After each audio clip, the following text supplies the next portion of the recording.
Okay, so kind of had a crazy fucking day at work yesterday, and I feel like I gotta share it with y'all. I'm also gonna give some life updates a bit later because I've also just been sort of like sitting, thinking, and realizing shit about myself. But I feel like the story's gonna be more interesting, and people don't want to watch 30 minutes of me just like talking about myself before I get to the interesting story. So we're gonna tell the story first. Um, I don't remember how much I've shared about this job, but I work for, let's say, a crisis center. I think that's the way I've been describing it. That's one of my main jobs besides the grocery store.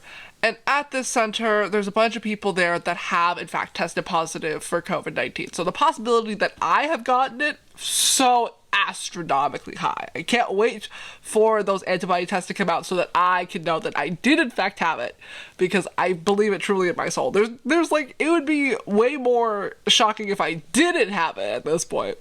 But regardless, there was this guy who had tested positive for the virus, and he had agreed to go into quarantine.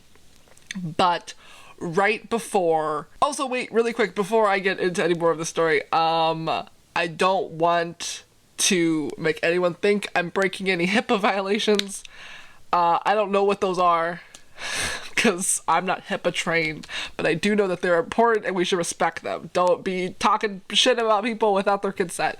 So like, we're gonna keep it as non-identifiable as possible to respect this guy's story. We're just gonna tell it as much from my perspective and the drama that I had to face as much as possible, because breaking that is not cool. But this guy had tested positive.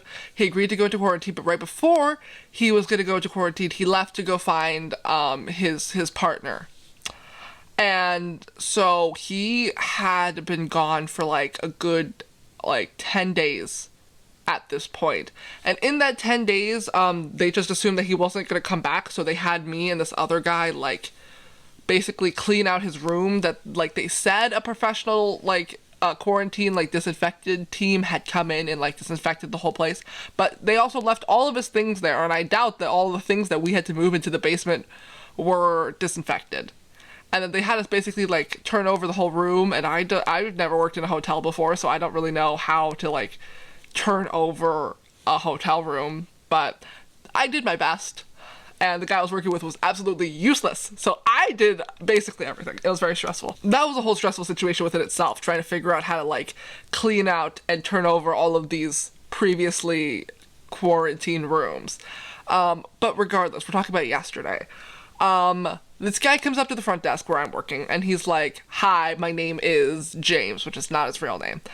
I was in this room, and then I look him up, and like that name is not on the room number he listed. Then I look him up in the system, and I see a note from like a week and a half ago saying, if this guy comes back, public health quarantine, public health INQ, and I don't know what that means. I think it means like isolation and quarantine, but like no one's ever spelled it out, so I think that's what it means, but they just call it INQ.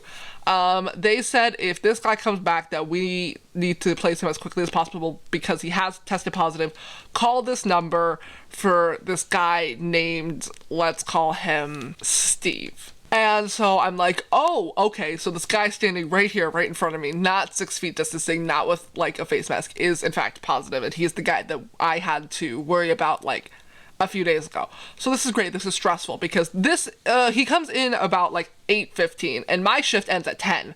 So I'm like, "Oh, okay." So we sort of have a low-key emergency situation because they need to get him quarantined like immediately for the safety of like literally everybody, including himself and including, you know, the nation. And not to mention the fact that he's just sort of been missing for like 9 days, and we don't know how many people he could have infected in those 9 days. Very stressful times. So I call this number that they left because they say, call Steve at this number. So I dial it. No one answers. I dial it again. No one answers. And I dial it a third time. And then someone answers, clearly like they just woke up. Like I just woke them up. I'm like, "Hi, is this Steve?" And then it's a nice, wonderful woman on the phone. And she's like, "No, this is not Steve. You have the wrong number." I'm like, "Oh, great." And I'm like, okay. So the one person I know we're supposed to call that said we're supposed to call this number if this guy shows up is not answering the phone. So what do I do? And the one guy I was working with was like, "Oh, call your supervisor. Call the supervisor. She'll know what to do." So I call her. She doesn't answer. And so I call her again. And then she doesn't answer again. I call her a third time, again she doesn't answer. And I'm just about to text her, and then she calls me back. And she's like, what's going on? Why do you keep calling me? And I say, the guy, James, he's back.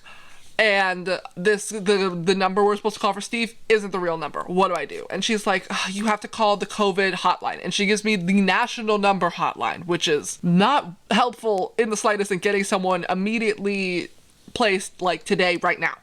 But I call it anyways. And I wait on hold for like a good 10 minutes. And this guy in the meantime is truly just like walking around, like touching basically everything in the lobby, which is very stressful.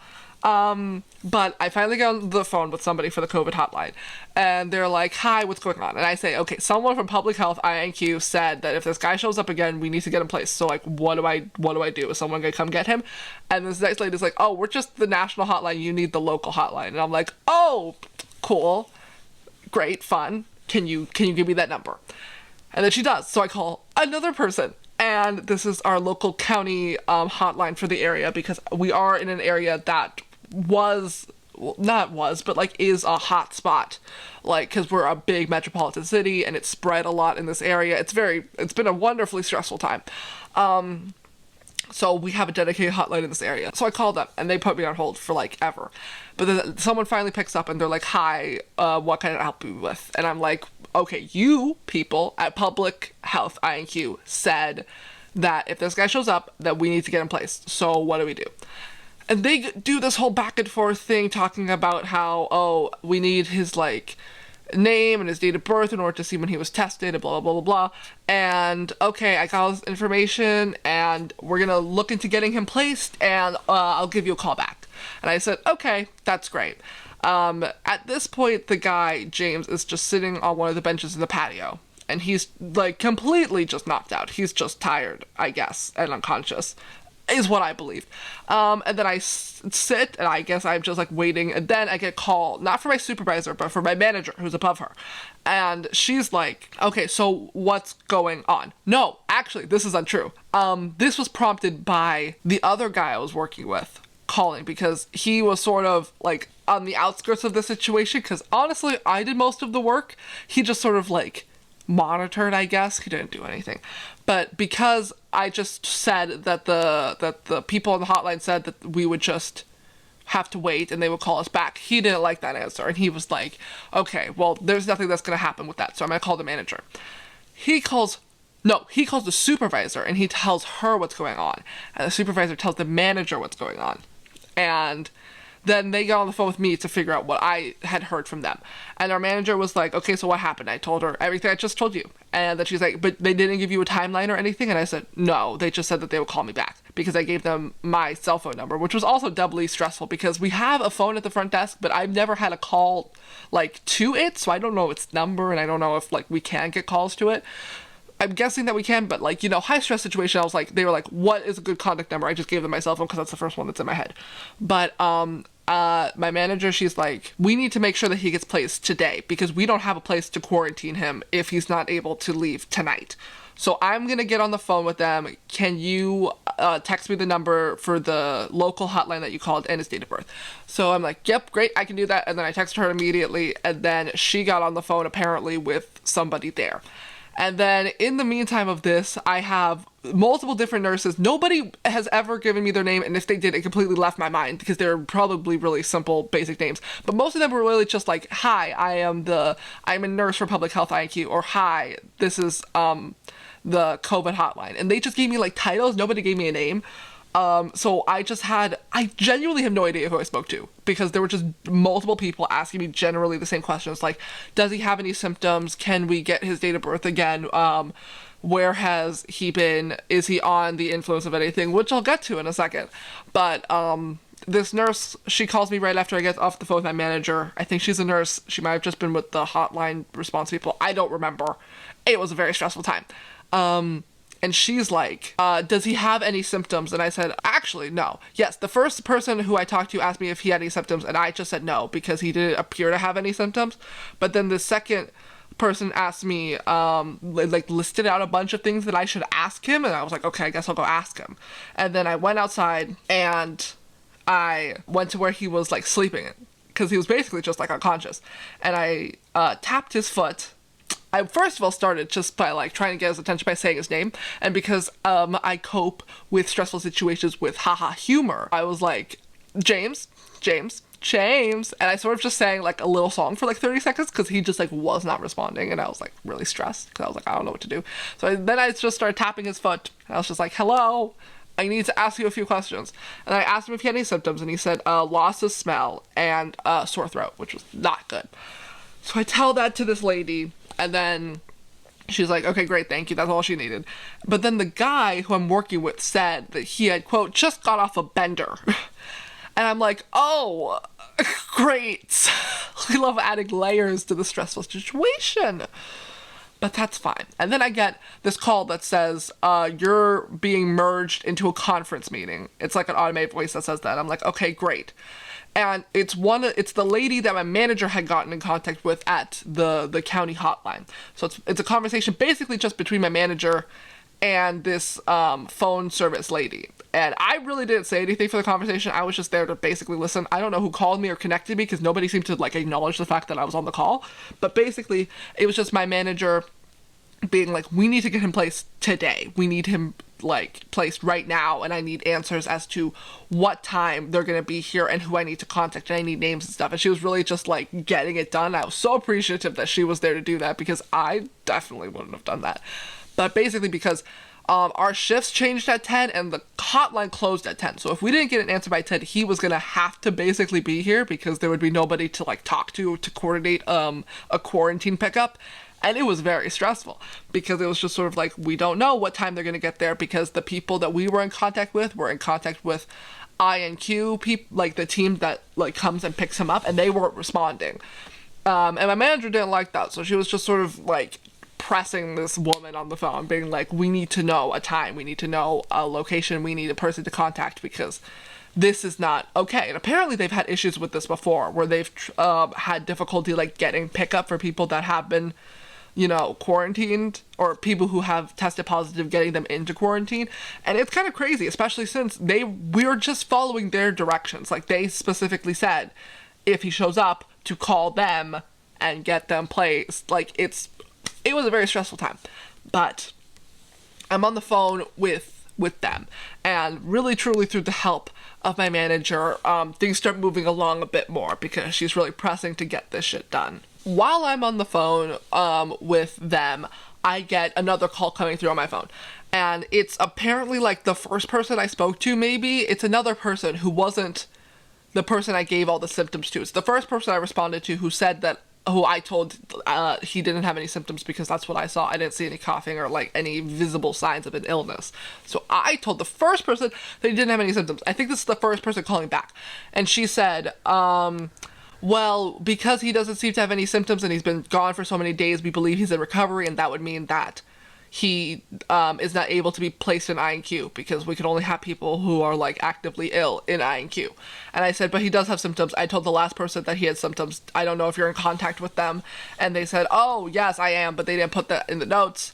And I was like, that's great. That's so fun and stressful, and I love that. She asked for his birthday, and then I tell her the date that I got from him, and then she says, oh, it seems like it took a bit of time to wake him up. Is he under the influence of anything? And I'm like, I don't know.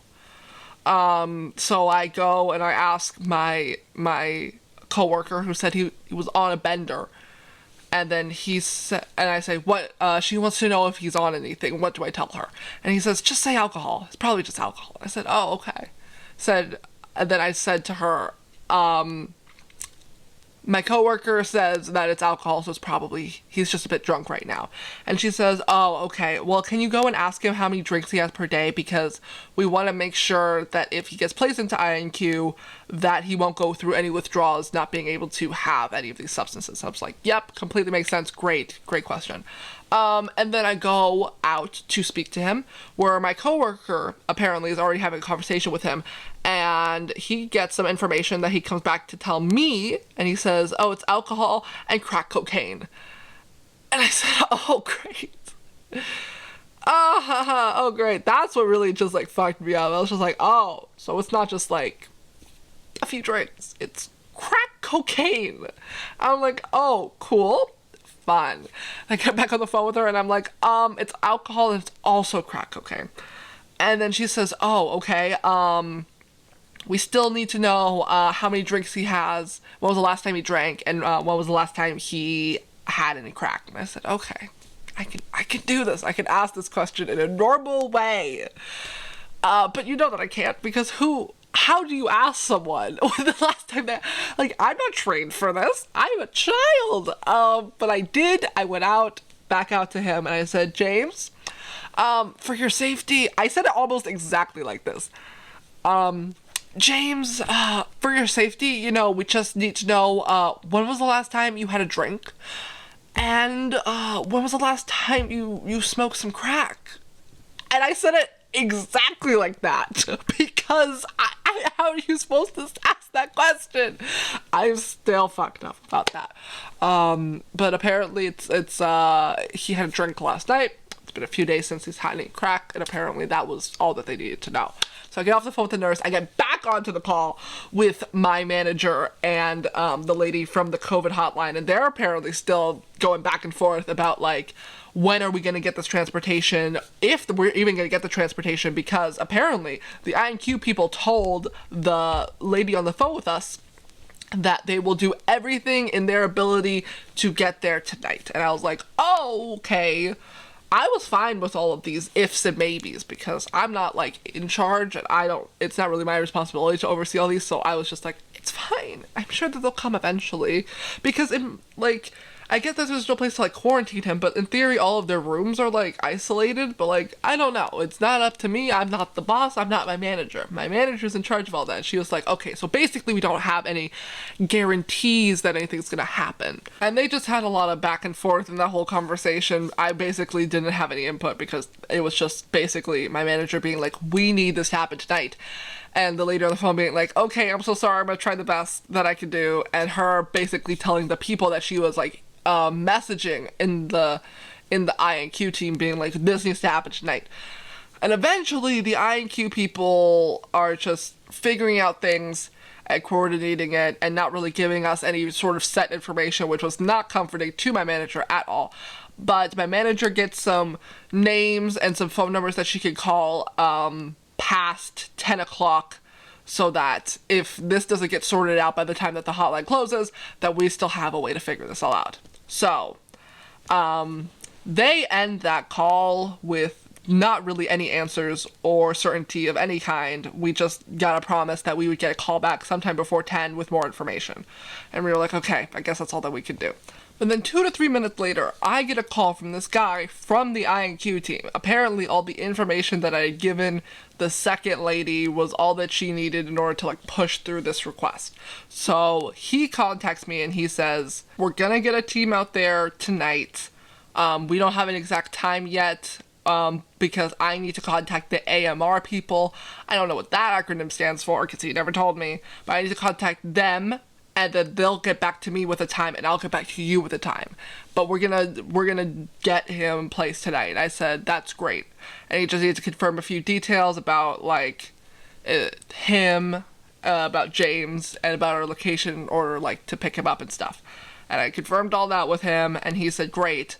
And then I said, do we have a timeline about when this pickup is going to happen? Because our shifts switch over at 10, and it is currently like 9:45. And he says, oh, it's definitely going to take, at the soonest, 30 minutes. So it's definitely going to happen during a shift change. Should you still be the point of contact? I said, no, it should be my coworker, because he was working at double. So he was also going to work the shift after mine, the graveyard shift. So I was like, make him the point of contact. So I went over, I gave him my coworker's number, and I had that all sorted out, which was great. This was great news that he was actually going to be placed tonight. So, like, everything was going to be fine. Everything was going to be sorted out. Then I got a call from my manager being like, okay, what's up? Any updates? What's been happening? And I told her that the guy from INQ called me and said that they were going to be that James was going to be placed tonight, and my coworker was not going to be the point of contact with them, and that it's all supposed to be sorted out tonight. And she said, wonderful, that's great, call me when you get a time. And I said, great. And I also asked my manager, because, remember, I cleaned out his room and all of his stuff, and I had to put it in the basement. I said, all of his stuff is still in the basement, Should I leave it there or should I have them take it with him? Because it wasn't even supposed to be there, because when I called my supervisor the day that we had to clean out those rooms, and I said, all of his stuff is still here, what do we do with it? She said, I don't know, what do you want to do with it? And I said, I don't fucking know, that's why I'm calling you, that's why you're the fucking supervisor. But I was like, I guess we still have a break room, can we just throw it in the basement and then someone will pick it up tomorrow? She said, great, yeah, I can do that. And no one ever picked it up tomorrow, so it was still there. And my manager, when I called her, she said, no, make sure that they take it with them. And I said, great. I told my coworker, I said, they want all of his stuff. It's still in the basement. There's a sign showing which stuff is his. Just bring it up and make sure that it goes with him. And he said, great. And then it is now like 9:55, and I'm like, okay, well, I need to leave. I had just written up this whole report in our put it in the system so that everyone has like a record of what happened. But then, in like the final hour, at like 9:55, I get a call from the guy from INQ, and he says, the pickup team, AMR, is going to be there at 11:30. We have a place to put him. Here's the room number. And I said, wonderful, great. I will tell this to my coworker, because I thought after I gave him the number for my coworker that he was going to be the point of contact, and I wasn't supposed to be getting any calls now, but it's fine. Because we finally got him a place. We finally, like, solved this whole crisis. I said, wonderful, that's great. I updated the report, and I called my manager. She didn't answer. I called her again, and she didn't answer. I called her again, and then she didn't answer. I was like, okay, I guess I'm going to go home. But then she finally called me back, and she was like, okay, what's going on? I told her the update, that we had a time, and we had a place, and then I put in the report. She said, wonderful, great, thank you so much for all your help. Have a good night. And I said, have a good night. And that was it. And then I went home. I was still very stressed, though, after I went home, because I was just like, I don't know if the situation's still going to go well. I don't know if I'm still, in some people's mind, the point of contact, because I gave them my number. But nobody called me afterwards, and it seems like everything's going to be fine. I have to go back there tomorrow, so I'm going to check up on that when I get there. But, like, truly a fucking crazy experience. I know I'm not the best storyteller, and that this probably didn't make any sense, and wasn't as actually, like, stressful and as exciting as it was in the moment. But it was a fucking crazy time, and I wanted to say it on record so that I can remember it one day and be like, oh yeah, that was a fucking crazy time. Like, not everyone can say that they had a hand in placing someone who tested positive for COVID-19 into quarantine. Like, I did that. That's kind of crazy. Like, we truly are living in a different time. Like, that's really, wow. Wild. Life is wild like that. But moral of the story is, there's no good communication right before everybody's supposed to go home for the night, and it was very stressful, and it was not a good time. Like, it sounds like everything moved along pretty, like, quickly, but this truly took place among, like, 2 hours. It was a lot of just, like, back and forth being like, we have to wait for the team to respond, and, oh, they're not responding, and we don't know when they're gonna show up, if they're gonna show up at all. It was a lot of that feeling throughout the night, being like, oh, we don't know if anything's gonna happen, until that guy called from INQ, being like, we are gonna get something done, and that was maybe 20 minutes before the end of the shift. It was really stressful. This video's gonna be so fucking long. This might just have to be a 2-part video, because, oh my god, I will not shut up. And that's exactly what I did. Hi, I know I just said that this was gonna be a video about the story time and also about myself, but this is just gonna be the story time, because this video is too long. If you want to come hear me talk about myself, come back next week. Thank you so much. Mwah.